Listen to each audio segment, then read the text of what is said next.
მასალები, რომელსაც საქართველოს შესახებ WikiLeaks-ი აქვეყნებს მსოფლიოს მთავარი გამოცემები, რომელთაც WikiLeaks-მა უკვე სენსაციურ მასალებზე ექსკლუზივი მისცა საქართველოზე წერენ და მოვლენა, რომელიც ქვეყნის უახლეს ისტორიაში ყველაზე მნიშვნელოვანია და ამერიკელი და ევროპელი დიპლომატების ურთიერთგამომრიცხავი ცნობები რუსეთს საქართველოს ომის შესახებ. აგვისტოს ომის დამწყების სახელმწიფო და საჯაროდ გაკრიტიკებული ამერიკული დიპლომატია, ვინ როგორ შეხვდა WikiLeaks-ის სკანდალს მართვალ გუნდში და რას ამბობენ ექსპერტები, ვინ ენდობა და ვინ არა ანონიმურ წყაროში ორენა ხვიჩი არ გვერდა.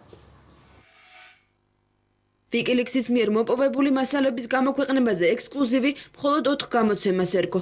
Le Monde, Guardian-ი, El País-ი და New York Times-ი. ეს ის გამოცემებია, რომელთაც WikiLeaks-მა უპირატესობა მიანიჭა. WikiLeaks-ის მასალები საქართველოს შესახებ ყველა მათგანში გამოქვეყნდა. New York Times-ში გამოქვეყნებულ სტატიაში ჟურნალისტი WikiLeaks-ზე დაყრდნობით წერს, რომ ამერიკელი დიპლომატები ხშირ შემთხვევაში ოფიციალურ ქართულ პოზიციას ყოველგვარი გადამოწმების გარეშე სარწმუნო წყაროდ ავრცელებდნენ. ამიტომ ხშირად იყო ისეთი ფაქტები, როდესაც ქართული მხარის მიერ მიწოდებული ინფორმაცია არაზუსტი აღმოჩნდა. ფრაგმენტი New York Times-ის სტატიიდან. თავდაცვის მინისტრის მოადგილე ბათუ ქუთელიამ 7 აგვისტოს ნაშუა დღეს ელჩს განუცხადა, რომ ქართული ჯარი მზადყოფნაშია, მაგრამ არ არის საბრძოლო მდგომარეობაში. აღნიშნულია ერთ-ერთ ცნობაში იმ დროს, როდესაც საქართველოს მძიმე სამხედრო ტექნიკა უკვე მიემართებოდა კონფლიქტური ზონისკენ. თავად ხვდებით, რომ ეს სასაცილოა, ამერიკა არის სერიოზული დიდი ქვეყანა, ყველაზე ძლიერი დემოკრატიული ცივილიზებული ქვეყანა მსოფლიოში. მას აქვს აბსოლუტურად ყველა რესურსი, რომ ყველა ინფორმაცია გადაამოწმოს. ამერიკული დიპლომატიის ძირითადი ტრადიცია არის, რომ ისინი საჯაროდ აკეთებენ იმ განცხადებებს, რაზეც საუბრობენ კულუარებში. საპარლამენტო უმრავლესობის ნაწილი WikiLeaks-ის მასალებს მოპარულ დოკუმენტებს უწოდებს და მასზე კომენტარის გაკეთებას თავს არიდებს. თუმცა აღიარებენ, რომ მოპარულ დოკუმენტებში შესაძლოა ეწეროს სიმართლე. მართულ გუნდში ასევე WikiLeaks-ის მიერ გამოქვეყნებულ ჯონ ტეფტის ანგარიშს იხსენებენ, სადაც პირდაპირ წერია, რომ საქართველოს ომი არ დაუწყია. ბატონი ტეფტი ხშირად ნაციონალური მოძრაობის აქტივისტივით გამოდიოდა საკუთარ გამოსვლებშიც და როგორცაც თავის ცნობებშიც, რომელსაც ის აწვდიდა სახელმწიფო დეპარტამენტს.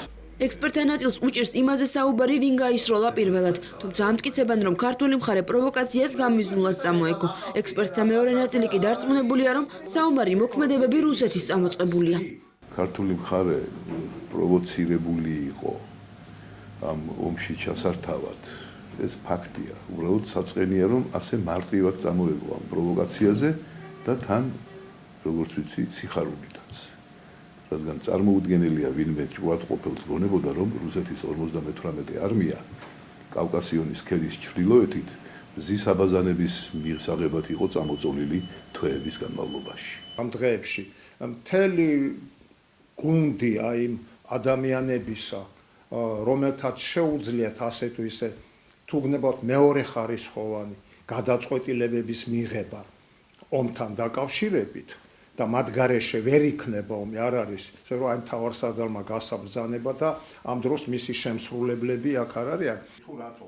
სოსო ცინცაძე ეჭვობს, რომ წყაროთა დიდი ნაწილი, რომელიც ომის დამწყებად ქართულ მხარეს ასახელებს, რუსეთიდან მოდის. ექსპერტის თქმით, ყველაზე მეტად სანდო სწორედ იმ გამოცემების ინფორმაცია, რომელსაც WikiLeaks-მა მასალების გამოქვეყნებაზე ექსკლუზივი მისცა. ერთ-ერთი ასეთი Le Monde-ია, ნაწყვეტი Le Monde-ის სტატიიდან. 13 აგვისტოს ამერიკის საელჩო ვარშავაში პოლონეთის შეიარაღებული ძალების გენერალური შტაბის უფროსის ფრანტიშეკ გონგორას ანალიზის შესახებ წერს. გონგორა სმოლენსკთან ავიაკატასტროფაში 2010 წლის თებერვალში დაიღუპა. გენერალი შიშობს, რომ მოსკოვში შეიძლება გაძლიერდეს ხისტი პოლიტიკის ტენდენცია და ასკვნის, რომ სააკაშვილმა სამხრეთ ოსეთზე შეტევის დაწყებით მიიღო უკიდურესად არასწორი გადაწყვეტილება, რამაც მხოლოდ რუსეთის წისქვილზე დაასხა წყალი. აქ ჩვენ საქმე გვაქვს რასთან, უკვე აი აღინიშნა იგივე ევროპელში, მაგალითად როიტერის კომენტარი წავიკითხე მე ამასთან დაკავშირებით, სადაც არის, რომ აი ეს წყარო მოდის ტუსკიდან, ესე იგი, რომელიც ყოველთვის წინააღმდეგი იყო, თქვათ, კაჩინსკის აი ამ საქართველოსთან ახლო ურთიერთობების და New York Times-ისა და Le Monde-ის გარდა საქართველოს შესახებ წერს შპიგელიც. გამოცემაში გამოქვეყნებულ სტატიაში WikiLeaks-ის მასალებზე დაყრდნობით ჟურნალისტი საქართველოს რუსეთის ომის შემდგომ პერიოდზე წერს. ივ უსმანი იუწყება, რომ ქართული მხარე ომის შედეგების შემსწავლელი კომისიის დასკვნით უკმაყოფილო იყო და დასახმარებლად ამერიკის შეერთებულ შტატებს მიმართა, რაზეც უარი მიიღო. მაშინ საქართველოს პრეზიდენტმა ამერიკელებს თხოვა, იმაში მაინც დამეხმარეთ, რომ ლათინური ამერიკის ქვეყნებმა აფხაზეთი და სამხრეთ ოსეთი არ აღიარონო. რაზეც ამერიკის შეერთებული შტატების თავდაცვის მინისტრის თანაშემწე ალექსანდრე ვერფშოუმ მას უპასუხა, რომ შეერთებული შტატები ყოვლისშემძლე არ არის. 2009 წლის 2 ნოემბერს თბილისში ამერიკის საელჩოს მიერ დაწერილ წერილში ჩანს, თუ რა სწრაფად შეიცვალა ამერიკელების დამოკიდებულება სააკაშვილისადმი და ის აგდებული გახდა. წერს გამოცემა.